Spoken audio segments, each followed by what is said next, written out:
The late afternoon sun slanted through the net curtains of the semi-detached house on Willow Grove, casting golden rectangles across the polished oak floor. Inside, the air hummed with the quiet tension of unspoken words. Sophia, 20 years old, with dark brown eyes that usually sparkled with mischief or performance, stood rigid in the hallway, her arms crossed tightly over the soft pink cotton of her frock. The dress was simple short sleeves, a fitted bodice, and a skirt that fluttered just above her knees, the kind she often wore when filming candid home vlogs. Today, though it felt like a costume she couldn't take off, her mother stood before her holding Sophia's secondary phone, a sleek black device she used exclusively for content creation. "You missed helping Leo with his maths again," her mother said, voice calm but edged with disappointment, "and you were up until 3 a.m. editing that prank on Dad video while I was waiting for you to wash the dishes. This ends now." Sophia's jaw tightened. "It's just one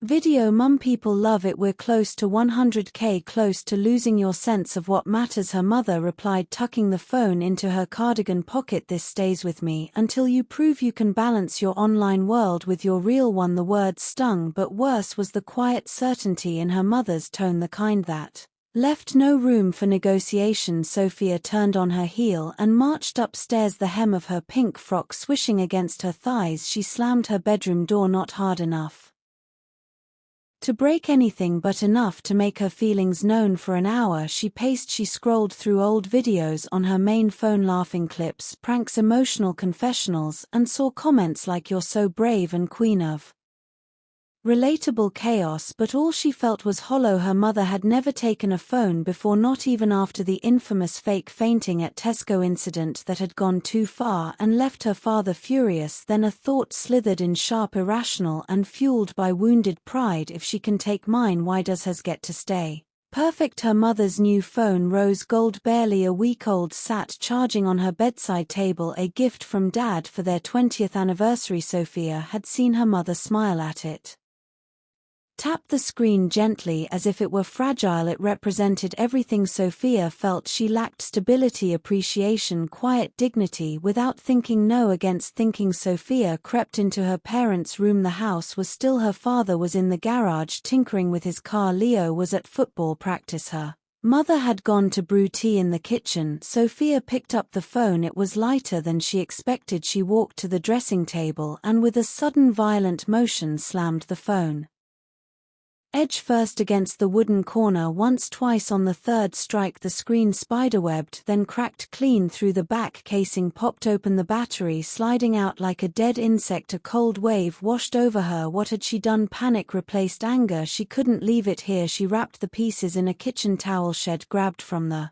laundry basket, then slipped out the back door and into the small, neatly kept backyard. The wooden shed, painted sage green with a rusting padlock, stood near the fence. She shoved the bundle behind a stack of old terracotta pots and gardening gloves, heart pounding. Back inside, she composed herself, smoothed her pink frock, and went downstairs just as her mother carried 2 mugs of tea into the living room. "Have you seen my phone?" her mother asked, absently patting her cardigan pockets. "I swear I left it charging." Sophia shook her head, avoiding eye contact. "Maybe it slipped off the table." Her mother frowned but said nothing more yet. But by evening the worry had deepened. "I've missed Sarah's call 3 times. She needs the client file by tomorrow," her mother said, voice tight. "I can't find it anywhere." Sophia sat on the sofa, scrolling silently on her main phone, her stomach twisting with every anxious glance her mother shot toward the stairs. She told herself it was just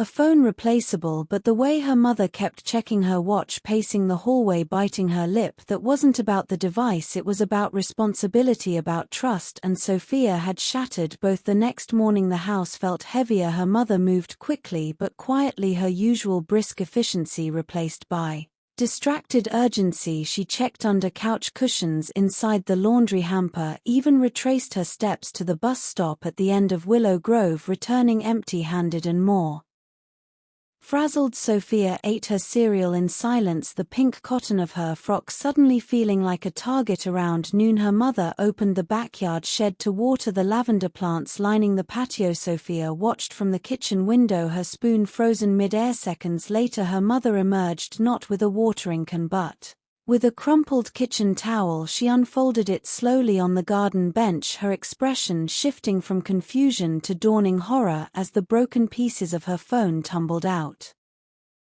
She didn't yell, she didn't cry, she simply stood there staring at the wreckage, her shoulders slumping as if the weight of betrayal had physically pressed down on her. Then she turned and looked straight at Sophia through the window. "Come to the living room," her mother said, her voice low but clear. Sophia's legs felt like lead. She found her parents waiting, her father standing near the bookshelf, arms crossed, his face unreadable. Her mother sat on the edge of the armchair, the broken phone laid out on the coffee table like evidence. "Did you do this?" her mother asked. Sophia opened her mouth to deny it, but the words wouldn't come. She saw her mother's tired eyes, the ones that had stayed up with her when she filmed her first emotional vlog about friendship, the ones that had watched every upload, even the cringy ones, with pride, and now they held only sorrow. Tears welled. I was mad," she whispered. "You took my phone, and I thought I didn't think you'd care that much." Her mother leaned forward. "Care, Sophia? That phone wasn't just a gadget. It had my work emails, Leo's school contacts, photos from your grandma's funeral. It had years of my life, and you didn't just break it, you hid it. You let me panic. That wasn't anger, that was cruelty." Sophia looked down at her hands, twisting the hem of her pink frock. "I'm sorry," she mumbled. "Sorry, Auntie, enough," her father said quietly. "Not for something this deliberate." Her mother stood. "Go to your room, I'll decide your consequence shortly."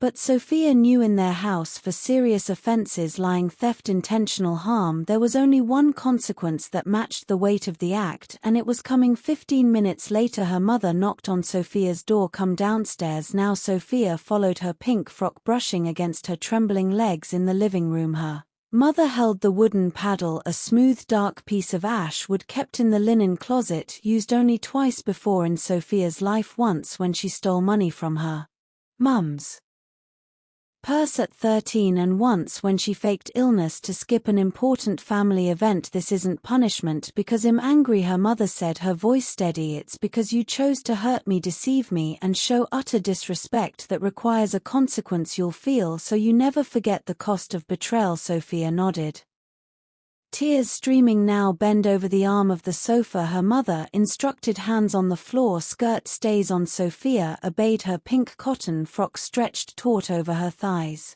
She heard the soft thud of her father shifting his stance but didn't look up. The first stroke landed firm and sharp, thwack across the seat of her dress. "This is for breaking what was mine without regard," she gasped, biting her lip. "This is for hiding it while I worried. This is for lying with your silence. This is for choosing your pride over my trust. And this is so you remember that respect isn't optional in this family."